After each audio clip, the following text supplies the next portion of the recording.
जय माता दी। आप सभी को मेरा नमस्कार। राधे राधे। जब मन पर छा जाए लोभ का अंधकार, गीता है प्रकाश का मार्ग। आज का मनुष्य बाहरी दुनिया में इतना उलझ गया है कि वह भीतर की शांति से दूर हो गया है।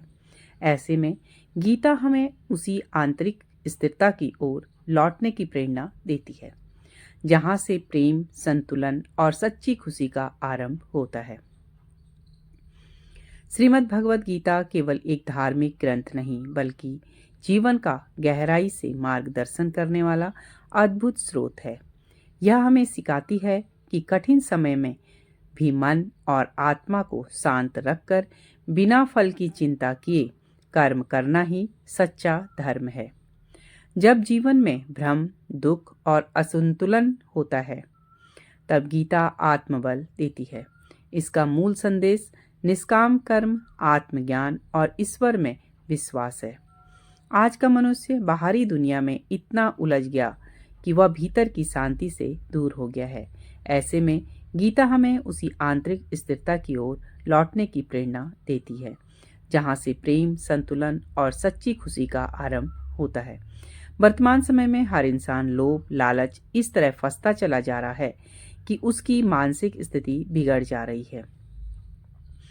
लालच एक ऐसी स्थिति है जो कि मनुष्य के मन को कभी संतुष्ट नहीं होने देती है। गीता में श्री कृष्ण ने लालच को आत्मविकास और मोक्ष के मार्ग की एक बड़ी बाधा बताया है। ऐसे में आइए जानते हैं कि लोभ और लालच की मानसिक आस्था को कैसे त्यागा जा सकता है। इंद्रियां तृप्त से दूरी बनाओ। श्री कृष्ण कहते हैं कि हे अर्जुन, सबसे पहले इंद्रियों को वश में करो और इस लालच रूपी पाप को नष्ट करो, क्योंकि यह ज्ञान और विवेक को नष्ट कर देता है। इससे यह सीख मिलती है कि लालच इंद्रियों की तृप्ति से बढ़ता है और संयम से ही इसे रोका जा सकता है। संतोष में ही सुख। जैसे नदियां समुद्र में समा जाती हैं और समुद्र फिर भी शांत रहता है, वैसे ही जो व्यक्ति इच्छाओं से अडिग रहता है वही शांति को प्राप्त करता है।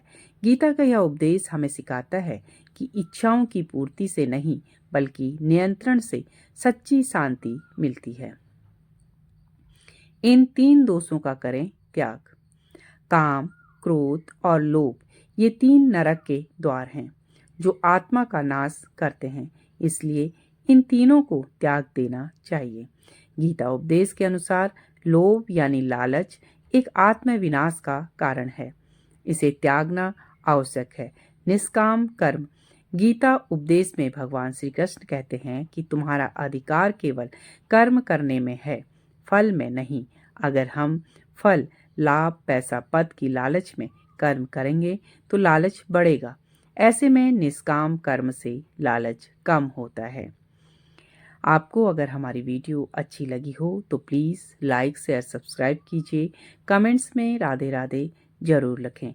आपका पूरा वीडियो देखने के लिए बहुत बहुत धन्यवाद। जय श्री कृष्ण।